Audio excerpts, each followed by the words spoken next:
Je dois, pour des raisons de caméra, parler assis. D'habitude, j'aime bien gambader, sauter comme un cabri. Donc, privyet, ça me fait très plaisir d'être invité ce soir chez le Cercle franco-russe. Je suis vraiment ravi et honoré. Vous savez, je suis né en 1971. Je suis d'origine italienne, mais nous vivions en Suisse dès l'âge de 4 ans. Et malgré que nous étions dans un petit pays neutre, à l'époque nous étions encore neutres en Suisse, et malheureusement ça s'est arrêté, mais je suis comme tous les enfants de la guerre froide, puisque dans les années 70-80, nous connaissions la Russie sous son nom d'époque qui était l'Union soviétique, et elle nous faisait très très peur. Nous étions en Occident, évidemment, comme beaucoup d'entre vous, et les plus jeunes, vous ne vous en souvenez pas évidemment, mais nous étions sous la terreur de la guerre nucléaire. Une terreur encore plus grande qu'aujourd'hui, en réalité.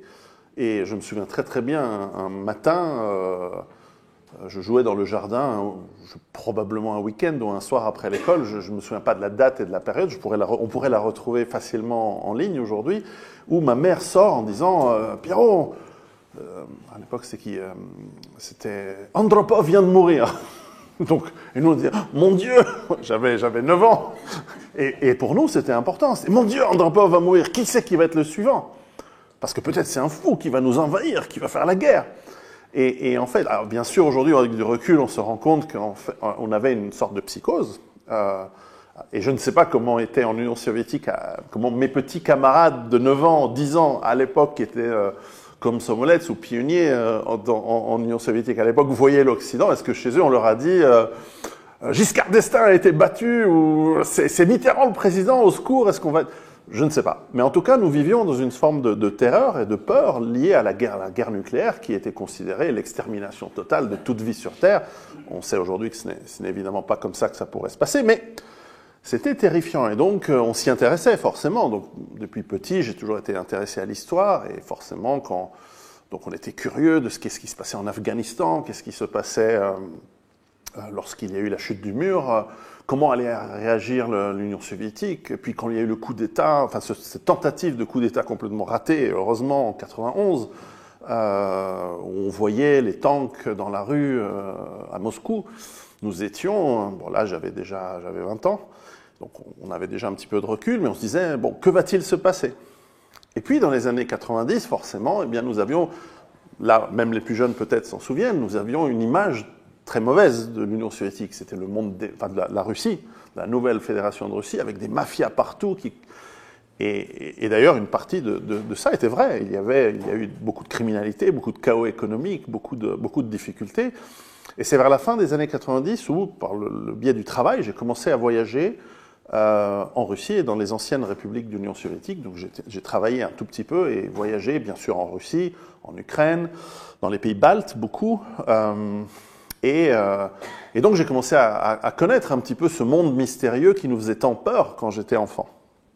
Et bien sûr, j'ai découvert un monde extraordinaire de culture. Bon, la culture, évidemment, on la lisait à l'école à l'époque. À l'époque, on lisait des livres. Dans les écoles, on nous incitait à lire Gogol, Dostoïevski. Je me souviens bien de ces livres-là. Enfin, pas tout Dostoïevski, mais une partie. Même Tchekhov, La Mouette, et plein d'autres. Et puis la musique, bien sûr, et tout ça. Et quand j'ai commencé à pouvoir voyager en Russie, évidemment, au début, j'ai mal choisi la saison. Il faisait froid, je m'étais mal préparé à ce froid. Et puis petit à petit, on apprend à découvrir les gens, à découvrir les personnalités.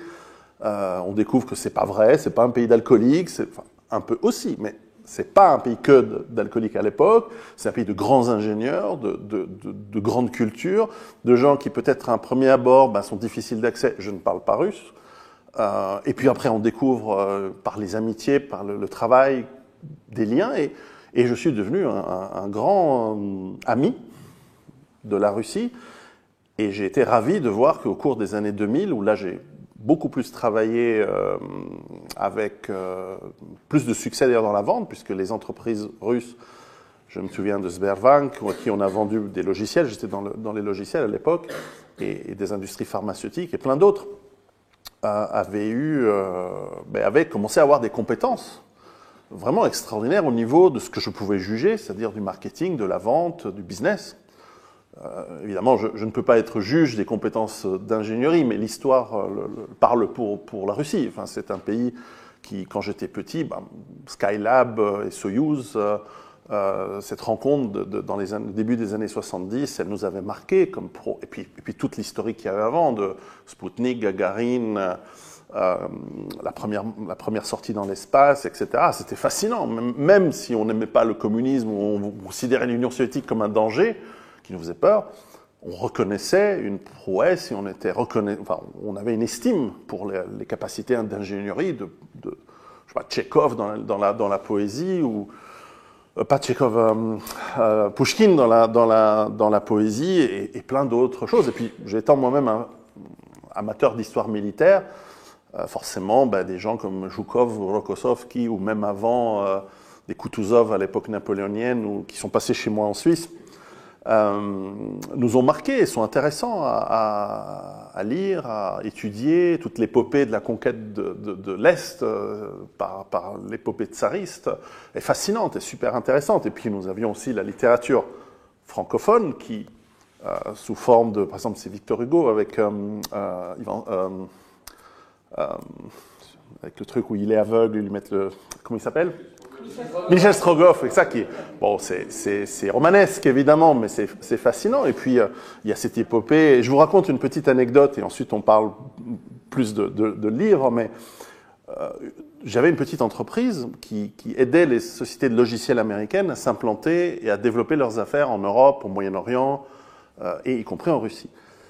Et il m'est arrivé de prendre des clients américains qui venaient de Californie ou de Chicago, je me souviens très bien de celui-là, et on les amenait à Moscou pour aller voir justement Sberbank et leur proposer nos logiciels. Et d'ailleurs, ça a été un succès. Mais à un moment, on a un moment de libre, et donc ils sont là, Moscou, montre-moi la place rouge. Mais bien sûr, c'est fascinant, il faut aller la voir. C'est beau, il y a cette magnifique basilique, et puis le tombeau de Lénine, et puis c'est des images qui ont marqué le siècle dernier. Et encore aujourd'hui. Et donc, nous y sommes allés, et puis je lui dis, voilà la place rouge, et je lui dis, voilà, c'est de ce balcon, et comme je sais qu'il ne connaissait pas beaucoup l'histoire, je lui fais un peu un cours, et je lui dis, c'est de ce balcon que Napoléon et Napoléon était là, il a vu Moscou brûler, et puis je dis une chose qui est fausse, évidemment. Je lui dis, et même Hitler était là, et tout. Et je m'attendais qu'il me dise, mais non, tu te moques de moi. Et il disait, ah bon? D'accord. Voilà, alors je me suis beaucoup amusé avec mes clients américains à travers l'Europe, je vous assure. Et deuxième anecdote, et puis on arrête de se moquer, c'est pas bien de se moquer. Voilà, j'étais aux États-Unis et une de mes collègues travaillait dans un département où il y avait un collègue, un ingénieur, un russe, qui développait des logiciels, et sur son bureau, il avait une photo d'une statue de Lénine qui était déboulonnée, qui était enlevée. Et un des collègues américains, il regarde la statue et il dit « Qui c'est ?» C'est pas qui c'est, Lénine. Bon. Et donc ma collègue française, parisienne, c'est un peu espiègle, elle dit aux autres collègues « Venez voir, à votre avis, c'est qui ?» Tous des Américains. Et les gens disent « On ne sait pas. » Il y en a qui dit « Ah, Charles de Gaulle !» Voilà, j'ai dit « On arrête de se moquer des Américains. » Ils ont aussi leur qualité. J'aime beaucoup le peuple américain aussi. Et bref, donc j'ai beaucoup apprécié aussi de voir l'évolution de la Russie au cours des années 2000 et puis 2010. Et malheureusement, j'ai vu aussi dans ces 20 dernières années une presse, des médias, et étant amateur d'histoire, j'ai pu voir des parallèles avec ce qu'on pouvait lire au XIXe siècle avant la guerre de Crimée, surtout des médias britanniques et de plus en plus américains au fur et à mesure qu'on se rapproche d'aujourd'hui, extrêmement hostiles. Et hostile, évidemment pas d'une manière objective, en étant... la critique est toujours possible, bien entendu, et de tous les pays, et de toutes les politiques. Mais une critique partisane, une critique qui ne correspond pas à la réalité pour quiconque a un tout petit peu de connaissance de la réalité du pays.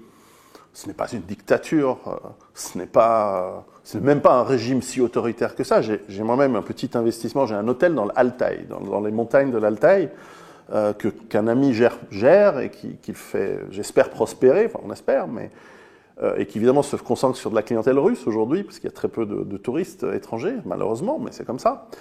Et je peux vous assurer, enfin vous le savez peut-être mieux que moi, mais c'est une facilité extrême de monter une entreprise en Russie. Il n'y a pas de bâton dans les roues de la part de l'État, il n'y a pas d'impôts confiscatoires comme dans certains pays, suivez mon regard. Et donc, moi je n'ai pas senti l'État, j'ai pas vu d'officiers avec des bottes et des uniformes venir surveiller qu'est-ce que je fais, est-ce qu'on doit vous censurer, qu'est-ce que vous dites. Non, j'ai vu une liberté. Alors certes, on va me dire oui, mais c'est à l'est de l'Oural, mais même à Moscou. Oui, il y a de la police, oui, c'est ordonné, c'est propre, les gens, même les gens étrangers, ils respectent les règles, ils vont mieux, et c'est très bien. Et personne vient vous embêter, personne ne va vous demander ce que vous pensez, personne ne vient vous dire « Alors, qu'est-ce que tu penses de Vladimir Poutine hein? Tu as des critiques? Attention, tu vas aller en prison. » Mais pas du tout, jamais. Et bon, donc j'ai trouvé que c'est un pays très agréable à vivre, avec évidemment, on connaît tous du nord au sud, les différences, les paysages. Pour ceux qui aiment les steppes, il y a des steppes. Pour ceux qui aiment les montagnes comme moi, il y a des montagnes. J'ai skié sur le mont Elbrus, c'était sympa. On a de la mer, on a les marécages, on a le froid, on a le chaud, on a l'Extrême-Orient que j'aimerais visiter un jour. Et c'est un pays fascinant et c'est un pays qui devrait être notre ami, comme on le rêvait, nous, à la fin de la guerre froide, quand on se dit enfin que ce système soviétique, qui clairement était pas terrible, une fois qu'on s'en est débarrassé, on va pouvoir être dans l'amitié entre les peuples, parce que c'est ce qu'on nous avait vendu. On va être dans l'amitié, dans la recherche, dans la conquête spatiale, dans la recherche, dans la biologie, dans la médecine, où les Russes étaient, ou même les Soviétiques étaient très en avance à l'époque. Je me souviens notamment dans la chirurgie de l'œil, je l'y connais un peu, j'ai eu un problème de rétine, et beaucoup des technologies utilisées en Occident venaient de Russie, en fait, de l'Union soviétique à l'époque, dans les années 90. Et donc on rêvait à cette unité entre les peuples. Et là, depuis les années 2000, on se rend compte que il n'y a pas besoin d'aller dans l'histoire, il n'y a pas besoin de donner des noms, mais c'est clair qu'on voit une recrudescence qui aujourd'hui est consommée, malheureusement, et j'espère qu'un jour on aura à nouveau un lien et une amitié, votre association œuvre pour ça, et je vous en suis gré, que l'on puisse à nouveau, de notre côté, convaincre les escrocs qui veulent la guerre et qui veulent nous pousser au conflit, de dégager, et que la population qui les a crus redécouvre un processus de lien et d'amitié et de découverte mutuelle. Et d'un autre côté, et ça c'est une critique que je veux faire envers mes amis russes, de cesser du côté russe d'avoir un complexe d'infériorité envers l'Occident. Et je crois qu'avec ce qui se passe en ce moment, ce complexe d'infériorité est en train de disparaître. Je pourrais faire la même critique avec les Polonais, qui achètent des trucs américains juste parce que c'est américain alors que ça ne marche pas, parce que ce n'est plus la qualité des années 60-70, c'est devenu mauvais. Ou je pourrais faire la même critique, bien que ce ne soit pas tout à fait de la même manière aux Roumains, que je connais aussi très très bien. Et puis on ne parle même pas de mes amis ukrainiens, de nos frères, nos cousins ukrainiens, qui, pour une grande majorité d'entre eux, non plus ne veulent pas ces guerres, ne veulent pas ces conflits, et qui se sont fait avoir en partie. Alors, on se fait tous avoir, hein, même nos ancêtres, en 14-18, on s'est tous fait avoir. Allemands, Français, Anglais, Italiens, Russes, on s'est fait avoir dans une guerre inutile, entre cousins, entre frères, et c'est très dommageable. Moi, je suis très pacifiste. Je ne suis pas non-violent, mais je suis très pacifiste. Bref. Donc, c'était un petit peu une toute petite introduction pour vous dire que je suis un ami et clairement un très modeste étudiant de l'histoire russe et de la culture et du peuple russe, et que j'espère que la situation actuelle se termine bientôt, bien que pas à n'importe quel prix. On pourra en rediscuter dans les questions. Et j'ai également eu la chance, mon premier livre, Survivre à l'effondrement économique, que j'ai commencé à concevoir dans ma petite tête à partir de 2005, et qui est sorti en 2011, a été un grand succès, d'ailleurs traduit en russe, et publié en Russie, et que j'avais commencé à réfléchir à cette époque aux tendances lourdes qui poussaient le monde, surtout le monde occidental, vers ce que je pense être un effondrement, une série de catastrophes très lourdes, de chaos économique à partir des années 2020. 2020-2025, c'est les années où les choses commencent à s'embrancher. Pourquoi? C'est parce que c'est pas mon avis, c'est une conclusion de l'étude de différentes tendances liées à la démographie, liées aux accès à l'énergie, liées au conflit pour celle-ci. J'avais pu remarquer qu'à partir de 2001-2003, dans la série des mensonges, il y a le 11 septembre, on accuse l'Irak quand même, qui n'a rien à voir. Alors déjà, l'Afghanistan, à mon avis, pas grand-chose non plus. Mais l'Irak, on peut dire, on a plein de choses à dire sur l'Irak, mais pas le 11 septembre. Donc, on a très bien vu comment le mensonge s'est développé. Là, ça m'a ouvert les yeux. J'étais un peu naïf jusque-là. Et j'avais remarqué à cette époque l'Irak avait quand même quelque chose. On a amené la liberté et la démocratie en Irak, peut-être parce qu'il y a un petit peu de pétrole dans le sous-sol, et alors qu'on n'a pas fait le même exercice avec le Zimbabwe où ils font du tabac, par exemple. Et donc, c'est pour illustrer l'importance des ressources naturelles, dont les ressources liées à l'énergie, comme le pétrole, etc. Juste sur ce point, encore une fois, ce n'est pas mon avis. J'ai beaucoup travaillé j'ai beaucoup eu comme client, d'ailleurs même en Russie, Lukoil, mais comme client avant dans le Moyen-Orient et l'Afrique, des gens comme Total, comme Koweït Petroleum, comme Saudi Aramco, etc., à qui j'ai vendu des logiciels. Et donc, par ce biais, on s'intéresse, quand on veut être capable de vendre, surtout quand c'est des ventes de plusieurs millions de dollars à chaque fois, on s'intéresse au business du client. On lui pose des questions. Donc, on rencontre, à l'époque, je travaillais avec M. de Margerie, qui malheureusement est décédé depuis dans des circonstances assez troubles, mais qui à l'époque était le responsable de Total Moyen-Orient. Et donc on discutait avec lui, avec des ingénieurs et notamment des géologues qui nous disaient, voilà, à partir de 2020, le pétrole bon marché, il y en aura beaucoup, beaucoup moins. Heureusement, on a eu les pétroles de schiste qui ont un petit peu comblé le delta, mais ce delta, il arrive, il est imminent. Or, nous avons besoin de pétrole. Donc ce n'est pas simplement mon avis, c'est pas que je suis un écolo fou, je suis un petit peu écologiste, bien sûr, mais je ne suis pas fou en disant le pétrole c'est mal, donc il n'y en aura plus et c'est très bien. Non, non, non, c'est très utile le pétrole, c'est pour ça qu'on est tous là, qu'on est vêtus, qu'on est nourris, peut-être trop nourris même, et que on peut se déplacer dans les embouteillages à Paris lentement. Et ça c'est un exemple, l'énergie, mais il y a aussi le cuivre, les métaux, etc. Toutes sortes de ressources qui sont abondantes en Russie d'ailleurs, ce qui pourrait expliquer certaines ambitions de certains quant au territoire et ce qu'ils décèlent en son sein. Et puis ces tendances, liées notamment par exemple à la dette, cette dette incroyable qui ne fait qu'augmenter et qui un jour nous amène à la faillite, à la ruine, tôt ou tard, et certainement à la perte de la valeur de notre monnaie, par le biais de l'inflation qu'on constate aujourd'hui. Alors là aussi, par exemple, j'avais évidemment en 2011, quand le livre est sorti, je me suis dit, voilà, à partir de 2015-16, là, on commence à rentrer dans les phases de grosse inflation.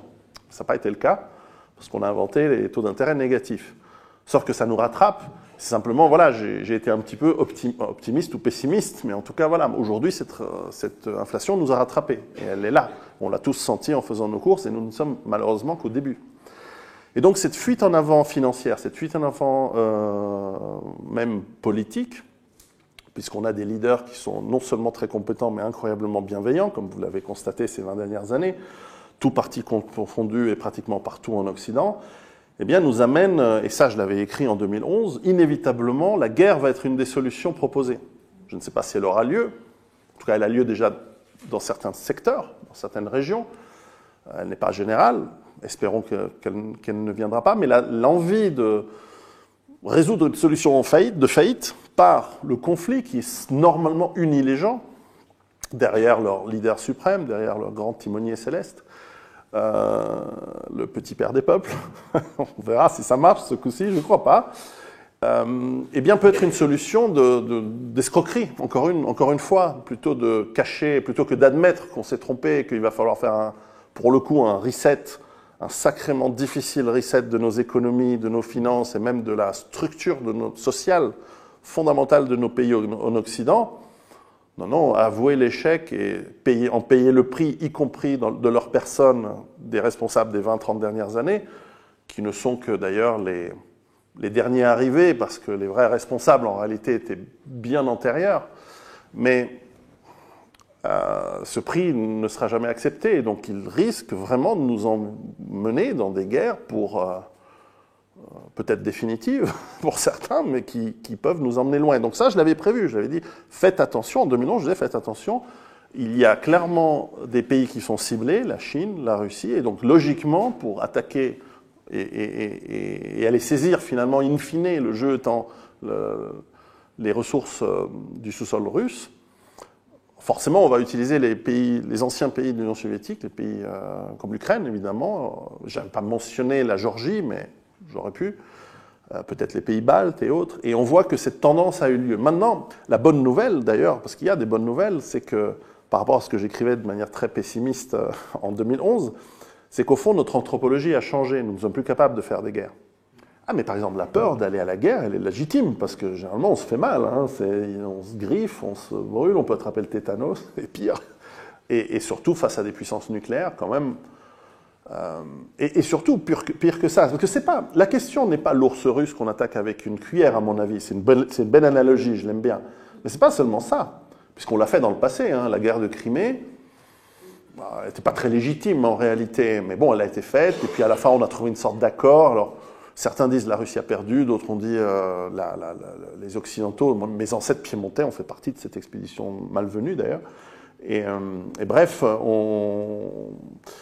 bien sûr que c'est dangereux. D'ailleurs, à la guerre de Crimée, il y a eu beaucoup plus de morts par maladie et de froid que de combat, qu'au combat.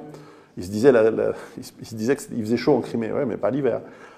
Et bref, je pense que beaucoup d'Européens, bien sûr qu'ils ont peur de la guerre parce qu'ils n'ont plus l'anthropologie, ils n'ont pas d'expérience, ils n'ont pas fait de service militaire de plus en plus. Donc ils se disent, mais attendez, et même il y a un côté hypocrite parce que finalement, quand c'est les Ukrainiens qui meurent pour vaguement nos intérêts qui ne sont pas très bien compris en plus, parce que je défie quiconque d'expliquer quel est l'intérêt des Européens dans cette guerre. Enfin, moi, je ne comprends pas. Et même les élites, ou alors même les dirigeants, ils vont nous sortir des exemples un peu vaseux de démocratie, blablabla, les valeurs, les machins. Mais en réalité, c'est quoi l'intérêt? Je veux dire, c'est de la psychose, ou de la malveillance terrible, ou encore plus haut que les dirigeants qui existent en Europe, les vrais possédants, qui ne sont pas tous unis sur la question d'ailleurs. Là, on peut se dire, oui, le plan de l'époque, voilà, aller conquérir comment s'appelle, ce centre asiatique soi-disant stratégique pour les États-Unis, mais finalement, on ne va pas se voiler la face. Il s'agit de dominer le monde comme l'ont rêvé beaucoup de conquérants, d'Alexandre le Grand à César, à Bonaparte et plein d'autres. Et au bout d'un moment, on se casse les dents parce qu'on tombe toujours sur un ennemi plus fort. La Russie n'est pas... Les gens disent que la Russie est invincible. Moi, je peux vous donner des exemples de guerres que la Russie a perdues dans l'histoire, mais c'est pas... Mais c'est des guerres périphériques, d'ailleurs. Ce n'étaient pas des guerres existentielles. Mais enfin, la question, ce n'est pas gagner-perdre. La question, c'est à quoi bon? Et surtout, oui, bien sûr que les gens n'ont pas envie n'ont peur d'aller faire la guerre. Mais moi, je pense que vous en connaissez encore plus que moi, mais il y a des officiers supérieurs, des soldats qui sincèrement veulent faire leur travail, mais qui se disent, mais attendez, c'est un peu comme si on disait au Liechtenstein en 1914, tu vas attaquer l'Allemagne tout seul, quoi. Mais non, non, c'est pas possible. Et je trouvais un exemple l'autre jour, parce que les gens ne le connaissent pas, mais j'ai beaucoup travaillé 14-18 en histoire. Peu de gens savent que le Portugal est entré en guerre du côté de l'Angleterre et de la France. Et c'est un peu l'analogie, c'est un peu comme aujourd'hui cette guerre, où on a quand même une puissance qui est en train de se faire démonter les pauvres. Moi, j'ai vraiment de la tristesse pour le peuple ukrainien, qui est obligé de s'exiler, pour plein de raisons. Enfin, il a un gouvernement de fous, bref. Et c'est un peu comme tout d'un coup, on dit, c'est comme en 14-18, on va rajouter les Portugais sur le front où il y a les Français et les Anglais, qui sont des millions, et on va rajouter 20 ou 30 000 Portugais en plus. Mais ça n'a aucune incidence. En plus, ils n'étaient pas préparés, ils sont arrivés, ils se disent, oh putain, les Allemands, ils ont été mis en arrière au bout d'un moment, très vite, parce qu'ils étaient très gentils, très courageux, mais... Et là, on nous dit, moi je vois les journaux, on dit, l'armée française est aguerrie, mais aguerrie comment? Face aux Maliens, enfin... Elle s'est aguerrie. Je veux dire, moi j'ai beaucoup de respect pour mes amis légionnaires ou fusiliers marins, mais la critique n'est pas envers le militaire, c'est le journaliste qui raconte des trucs complètement absurdes. Mais quelle aguerrie? Mais aguerrie quoi? T'as jamais eu un obus d'artillerie, un barrage d'artillerie? Tu sais pas moi non plus, je sais pas ce que c'est. J'ai pas envie de savoir. et aller dans une guerre. Alors ça, c'est pour mes amis américains, parce que j'ai beaucoup d'amis ils sont en train de prendre leur retraite parce qu'ils n'aiment pas trop les formations au wokisme. Et franchement, militaire, marcher en talons aiguilles, c'est compliqué. Donc ils quittent l'armée américaine. C'est plutôt dans l'armée de terre que j'ai des contacts, beaucoup de contacts. Mais ils n'ont jamais connu une guerre où ils n'ont pas la supériorité aérienne. Genre jamais. Et donc là, ils disent, mais nous, si on nous envoyait en Ukraine ou dans les pays baltes ou en Finlande ou Dieu sait, ils se disent, mais ils ont peur. Bien sûr qu'ils ont peur. Ils ont peur parce que, alors il y en a qui pensent, oui, mais les Russes... Ok, mais tu as une aviation et une artillerie face à toi. Nombreuse, efficiente, et elle, oui, aguerrie maintenant, rodée. Donc il y a une fronde au sein de... Alors, la marine et l'aviation disent non, mais nous, on sait tout faire, on sait faire. Mais après, on leur fait remarquer que 50% de leur matériel ne marche plus, parce que les budgets sont gigantesques, mais l'argent, visiblement, il ne finit pas dans le matériel ou dans l'entraînement ou dans les gens. Il part quelque part. Ben oui, parce que tous les empires, en fin de vie, sont corrompus. Et l'argent, il est volé, il part dans des projets qui ne fonctionnent pas ou qui servent à créer de l'emploi, mais enfin, plus ou moins de l'emploi, et des projets politiques et non plus de la réalité. Moi, je connais très très bien l'industrie militaire aux États-Unis, parce que j'ai un peu travaillé en tant que fournisseur, enfin pas moi directement, mais enfin, j'ai des bons contacts. Et ils me disent tous, depuis de nombreuses années, que tout a été dépensé en Irak, en Afghanistan, tout le matériel a été envoyé, et tout ce qui était censé le remplacer, c'est fou comme le monde occidental ressemble à l'Union soviétique, mourante. Et comme la Russie, l'ex-Union soviétique, ressemble au monde occidental d'avant, avec un dynamisme économique, avec finalement une forme de... moi, j'ai trouvé une grande liberté d'expression. On pourrait nuancer un petit peu sur certains sujets, mais dans l'ensemble, c'est très libre. Il n'y a personne qui m'embête. Bon, après, moi, je suis étranger, donc quand je vais en Russie, je suis très respectueux des lois et des choses, comme il se doit. Mais je peux constater que nous avons inversé énormément le monde. Et je n'ai que 50 ans, et j'ai pu voir une inversion totale qui est hallucinante, qui est incroyable quand on y pense. Et, parce qu'on se moquait de l'Union soviétique à l'époque avec les MiG-27 qui étaient nuls, les missiles air-sol qui ne fonctionnaient pas. Et c'est vrai, il y avait des trucs qui ne fonctionnaient pas, mais il y avait des trucs qui fonctionnaient très bien. D'ailleurs, ils sont encore utilisés aujourd'hui. Il y a des MiG-31, des Sukhoi 24, enfin, pour ceux qui connaissent un petit peu le matériel. Et en plus, il y a des nouveautés, des nouvelles choses, des missiles hypersoniques. Tout le monde... En fait, ma thèse, c'est que pendant la guerre froide, dans les années 80, on a dit on va faire cette guerre des étoiles. Et en fait, c'était une esbrouffe pour ruiner l'Union soviétique qui n'allait pas pouvoir suivre la technologie américaine aussi par complexe d'infériorité. En disant, si les Américains ils nous lancent une guerre, finalement une course à l'armement technologique, on va la perdre. Donc ils ont essayé, puis ils se sont dit, bon, ça nous coûte tellement cher. Mais en fait, les Américains, ils n'avaient rien fait. C'était un immense bluff. Pour ça, ils étaient encore compétents à l'époque. Et je pense qu'ils ont encore des gens compétents dans certains domaines. Mais après, les Russes ont continué le développement parce qu'ils se sont dit, c'est pas parce que c'est la fin de la guerre froide qu'on se désarme, etc. Et des ingénieurs intelligents, compétents, travailleurs, ils ont continué les plans, etc. Et on en arrive aujourd'hui, parce que le missile hypersonique, à l'origine, c'est l'intercepteur de l'ogive nucléaire qui vous tombe sur la tête, à l'origine. Et donc ensuite, on peut l'utiliser pour autre chose, puisqu'on a la technologie de cette grande vitesse, de cette hypervélocité. Alors qu'aux États-Unis, on n'avait pas besoin. Alors on a fait des F-35, je ne sais pas combien de milliards par unité, des trucs qui ne marchent pas. Nous-mêmes en Suisse, on s'est fait couillonner, on a décidé de les acheter. Et quel gâchis d'argent, enfin bon. Et alors que mes amis pilotes en Suisse sont parfaitement satisfaits du F-18, qui est un excellent avion. Mais là, ils sont tout fous parce qu'ils disent « Ah, on va voir le truc. » Mais quelques moutons noirs dans l'équipe, ils commencent à dire « Mais vous avez vu que ce truc, ça ne marche pas bien, hein, voire ça ne marche pas du tout. » Donc, nous sommes devenus mous, faibles, ruinés, et donc et désunis puisque nous sommes hétérogènes culturellement, religieusement, mais... On pourra me dire, la Russie aussi est hétérogène, mais la Russie sait le gérer, pas nous. Elle sait le gérer parce qu'on sait qui commande et on sait quelles sont les règles et tout le monde les suit, plus ou moins. Il y a toujours, malheureusement, comme on a vu dans cet événement tragique de vendredi dernier, il y a toujours des voyous, il y a toujours est terrible. Et d'ailleurs, si j'ai une critique à faire pour la Russie, c'est pourquoi ne laissez-vous pas les honnêtes citoyens porter des armes, comme au Bataclan? En Russie, ça marchera mieux qu'en France. Ça marche en Israël, ça marche en République tchèque. Et même en Israël, d'ailleurs, on a vu le 7 octobre, ça ne marche pas toujours très bien, mais ça pourrait être pire s'il n'y avait pas cet élément. Mais bon, ça c'est une petite critique d'un Suisse qui a des armes à la maison et qui a une culture de cela. Ce premier livre avait prévu ce genre d'événement. Alors, je ne suis ni un prophète, je ne fais que esquisser des tendances qui me paraissaient arriver entre 2020 et 2025 à un moment de démarrage d'un gros effondrement.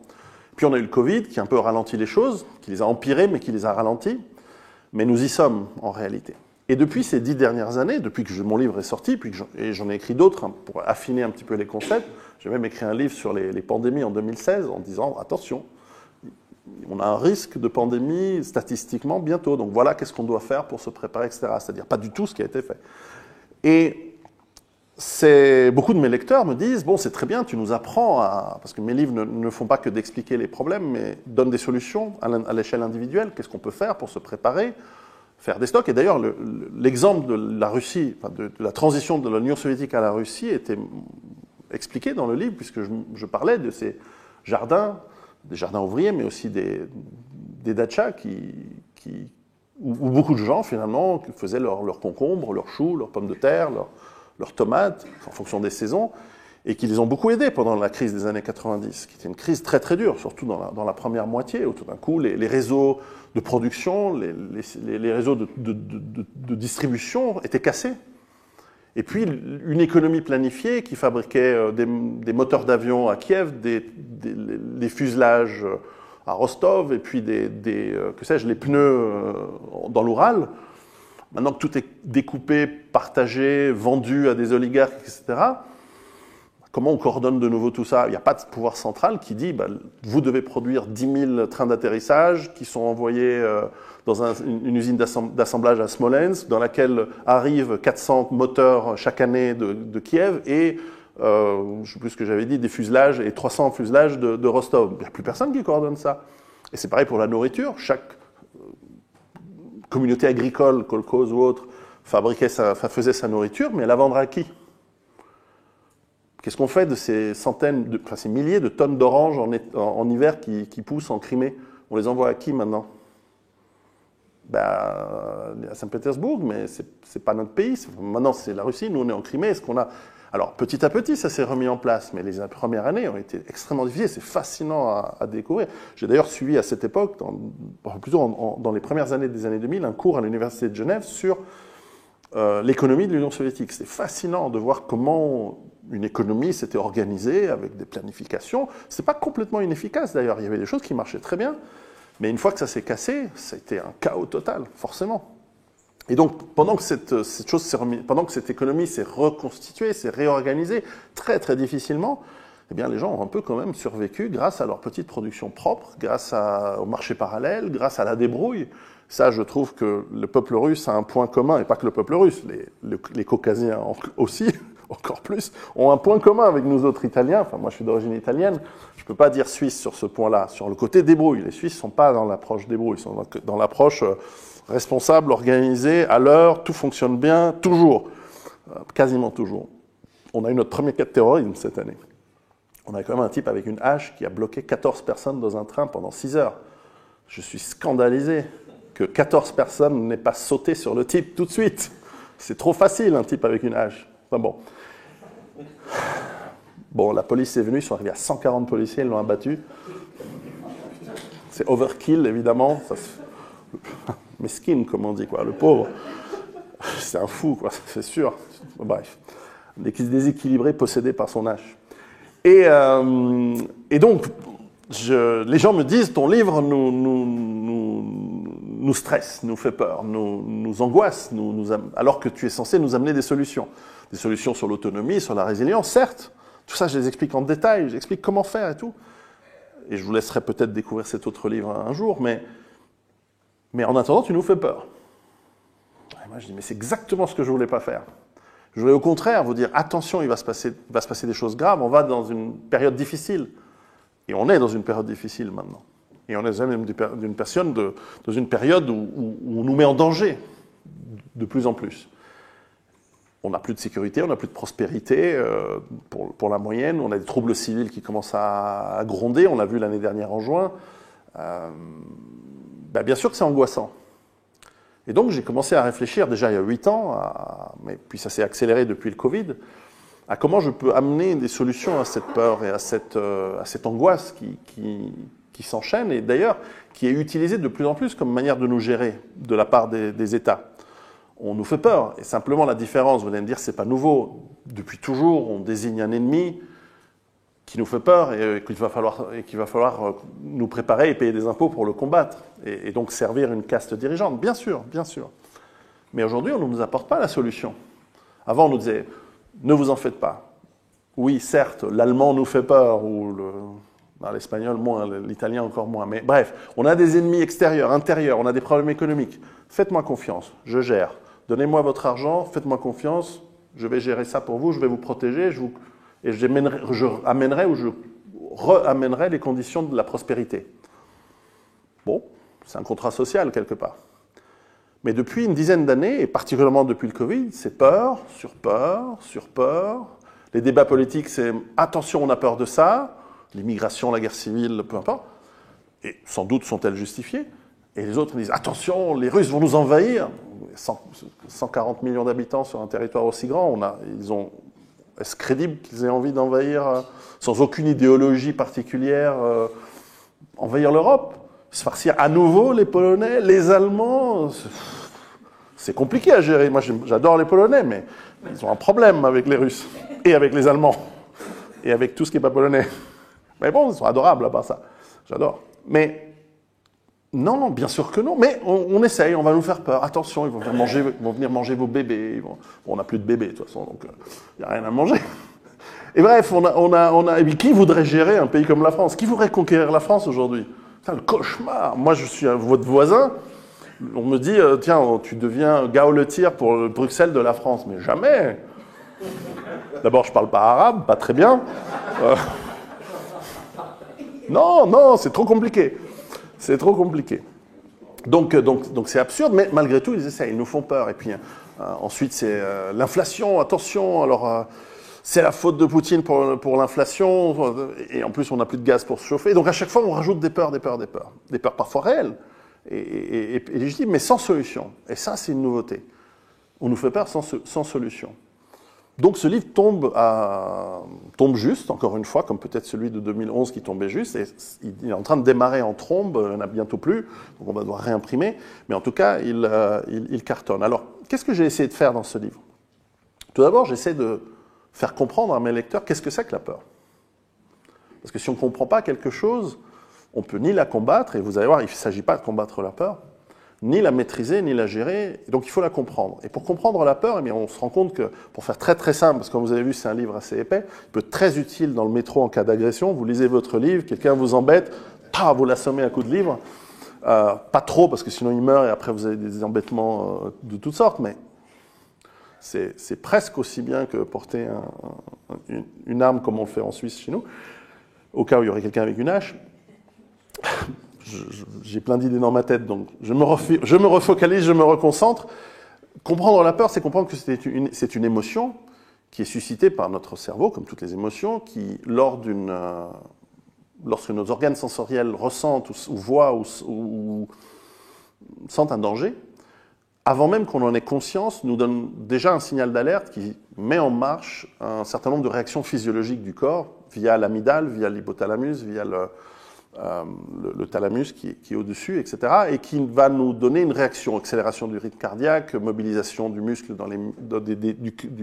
du sang dans les muscles moteurs, et sécrétion d'adrénaline qui va nous permettre d'être plus aguerris, d'avoir des sens plus aux aguets, et être capable de réagir par ce qu'on connaît très bien depuis toujours, mais qu'on sait aujourd'hui expliquer d'un point de vue neurologique, la réaction à la peur, qui peut être le combat, la fuite, l'immobiliser ou la paralysie, ou par exemple la fuite, j'en ai parlé, oui, ou par exemple même la soumission, qui est souvent ce qui est recherché par ces peurs constantes sur nous aujourd'hui.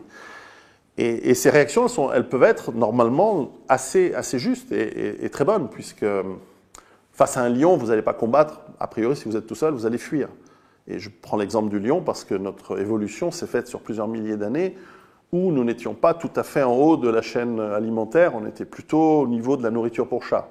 Donc à un moment, lorsqu'on croise un lion parce qu'on se balade dans la savane, il y a intérêt à courir vite. Et donc il y a intérêt à ce que nos réflexes soient rapides et qu'ils nous fassent identifier le danger pour qu'on s'en aille rapidement. Mais c'est aussi le vertige qui est une forme de peur, parce qu'être en hauteur, c'est dangereux si on tombe. Et donc elle nous appelle à la prudence, elle nous aide, la peur, c'est une amie. Et pour la comprendre, pourquoi la comprendre, puisqu'on la vit tous, c'est que justement lorsqu'elle se projette dans l'avenir, grâce à notre cerveau qui est capable d'imaginer un futur comme ce que je fais dans mes livres, qui est peut-être pas agréable, eh bien on va commencer à se dire demain il risque d'arriver quelque chose, ou j'ai un rapport financier à rendre, mon chef va pas être content parce que je l'ai pas fini, ou j'ai peur qu'il me vire, tout ça, ça s'ajoute et ça s'appelle l'anxiété, ça s'appelle l'angoisse. Beaucoup ont travaillé là-dessus, je me base pas mal sur des travaux d'un philosophe danois qui s'appelait Søren Kierkegaard, qui travaille sur l'angoisse, le désespoir, mais c'est de loin pas le seul. Même Freud, dans la psychologie, c'est un des pionniers de la psychologie, il a dit des trucs intelligents. Pas que, mais il a dit des trucs intelligents. Et il a beaucoup travaillé sur l'angst, en allemand, angoisse.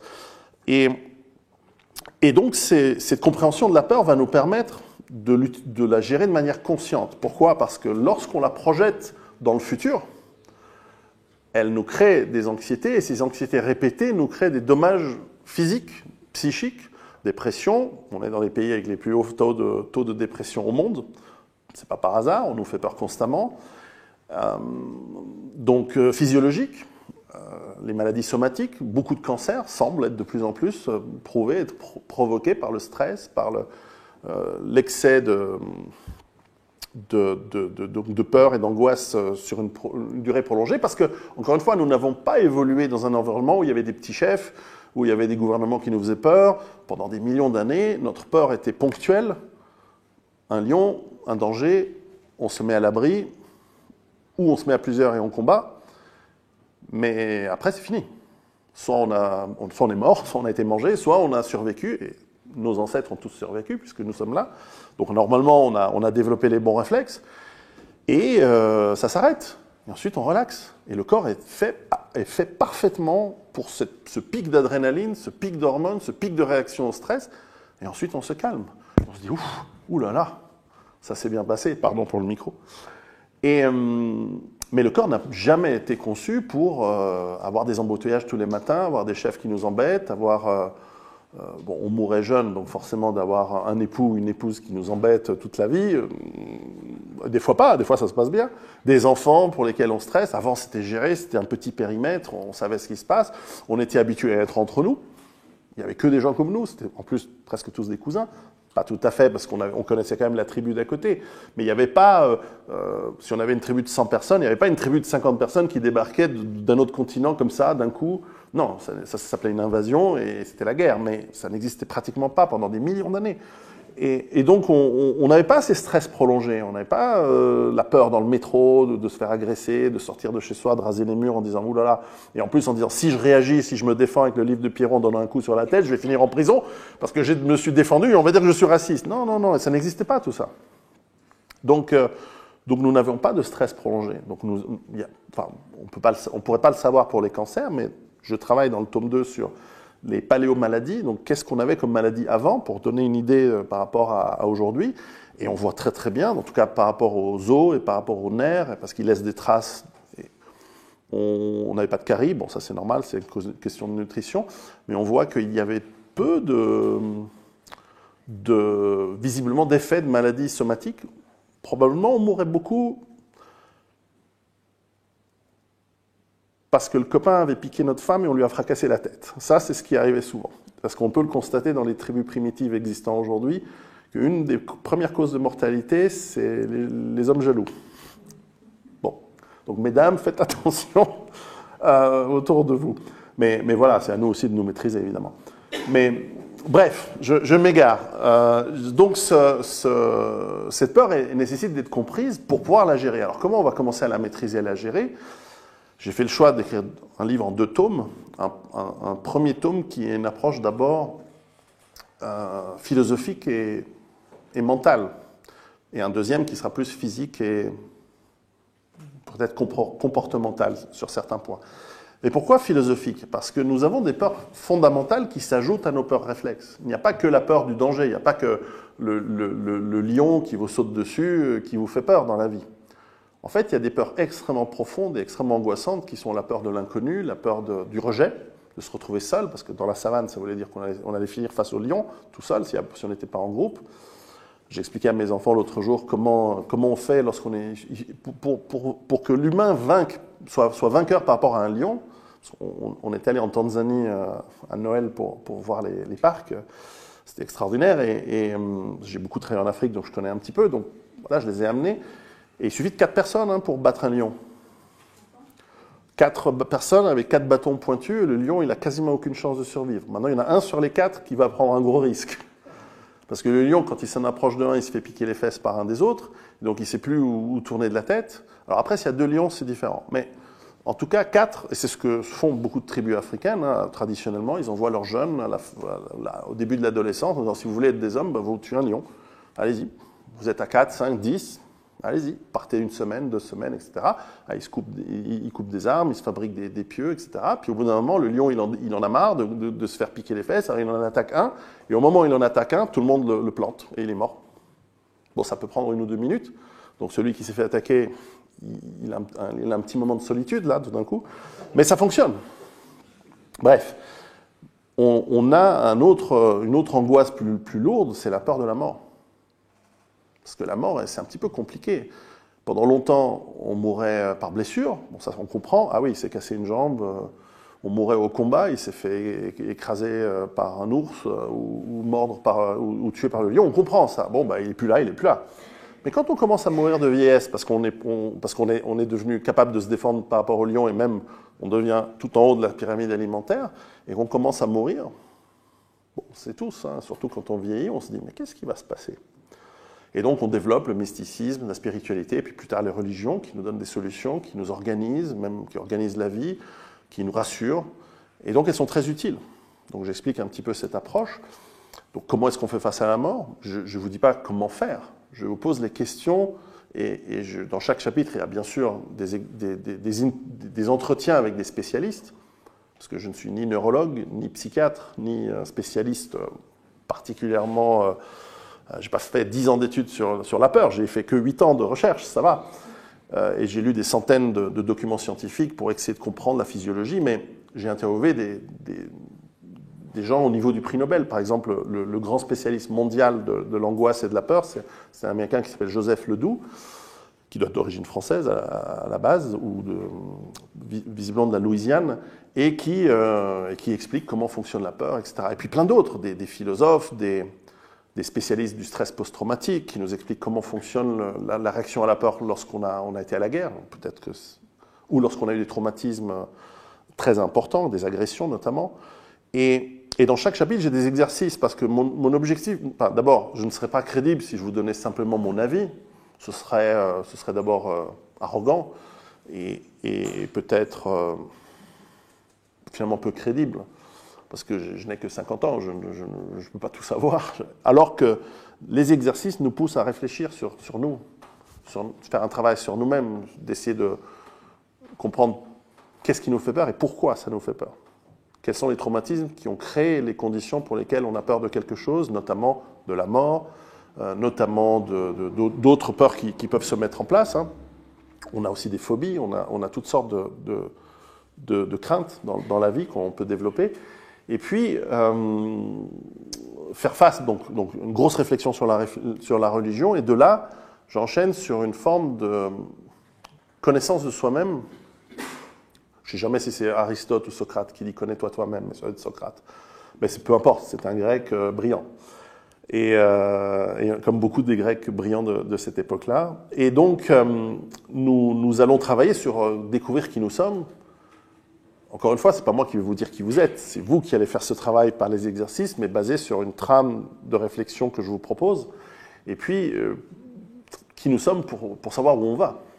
Qui suis-je, où vais-je, dans quelle étagère, et savoir où on va, parce que ça va nous permettre de nous donner la conviction, la grande force, parce que dès qu'on a des objectifs, et qu'en plus on va découvrir comment vivre en étant droit, en étant éthique, en ayant une réflexion sur comment être un surhomme et non pas un esclave dans le monde d'aujourd'hui, c'est très important. Surhomme au sens nietzschéen, pas au sens de Superman avec des collants ou du Superman ou du surhomme nietzschéen tel qu'il a été appliqué en Allemagne dans les années 30, c'est pas du tout ça. Mais c'est beaucoup plus important en fait, parce que nous pouvons tous être des surhommes, enfin, des hommes et femmes, hein, bien sûr, je parle de l'être humain, afin de comprendre comment atteindre nos objectifs, parce que tout ça nous permet de développer une vie, des objectifs de vie et de remplir notre vie avec beaucoup moins de peur, puisqu'on sait où on va. Et on va nous dire, ah, attention, il y aura une guerre, il y aura une chose. Ok, je suis stoïque, ça ne me concerne pas. Ou je ne peux rien y faire, donc j'accepte vos histoires, mais moi je sais où je vais. Et je vais m'adapter, alors avec flexibilité, bien sûr. Je suis à la base italien, je ne peux pas vous proposer de la rigidité. C'est un truc qu'en Italie, on ne connaît pas trop. On aime bien la subtilité, on aime bien l'art, on aime bien la poésie, on aime bien l'amour, on aime bien la flexibilité. Donc les trucs rigides, ça ne nous parle pas beaucoup. Bien qu'on ait des bons ingénieurs en Italie. On est comme en France, avec des ingénieurs extraordinaires. Regardez les immenses constructions et œuvres d'art, des ouvrages d'art fabriqués par les immenses ingénieurs français. Et nous, on en a moins, mais on en a fait pas mal en Italie. Et donc, j'ai un petit peu cette flexibilité que je vous propose. Et in fine, c'est d'avoir je vous suggère des idées de vie héroïque. Alors, pas être Ulysse, Hector, Chevalier Bayard ou... Donnez-moi un exemple de grand héros russe dans l'histoire. Il y en a plein. Pierre le Grand. Mais bon, on n'est pas tous Pierre le Grand. C'est difficile, mais on peut être... je ne sais pas pourquoi j'ai Stakhanov dans la tête, mais ce n'est pas un bon exemple. Mais on a des héros du quotidien et on a des héros aujourd'hui qui se battent sur le front, malgré le fait qu'ils se battent contre leurs frères. C'est terrible, c'est une tragédie ce qui se passe en Ukraine, mais malheureusement, c'est comme ça. Quand on nous mène à la guerre, on pourra en discuter dans les questions-réponses. Mais voilà, on a un héroïsme du quotidien qui peut être celui d'être père de famille ou mère de famille, d'avoir des enfants, de bien les éduquer. Ça, c'est un sacré héroïsme et qui nous manque aujourd'hui. Pour faire face à l'éducation nationale qui est ni nationale ni éducative et qui nous impose de plus en plus des abominations. Quel que soit notre avis, quel que soit... Moi, je suis quelqu'un d'incroyablement ouvert d'esprit et je peux vous assurer que je considère que c'est des abominations, ce qu'on voit, ce qui se fait aujourd'hui. Donc, à un moment, il faut dire non. Mais quand on dit non avec une force de conviction, parce qu'on sait qui on est, on sait où on va, on est indestructible. On est peut-être destructible physiquement, à la limite. On peut même nous mettre en prison, à la limite. Mais alors, qui préfère ne pas aller en prison? Enfin, je préfère aller en prison, disons, je vais retourner ma phrase différemment, je préfère aller en prison que de voir mes enfants éduqués par des fous ou des pervers. Absolument. Mais 1000 fois, tout de suite, sans hésitation.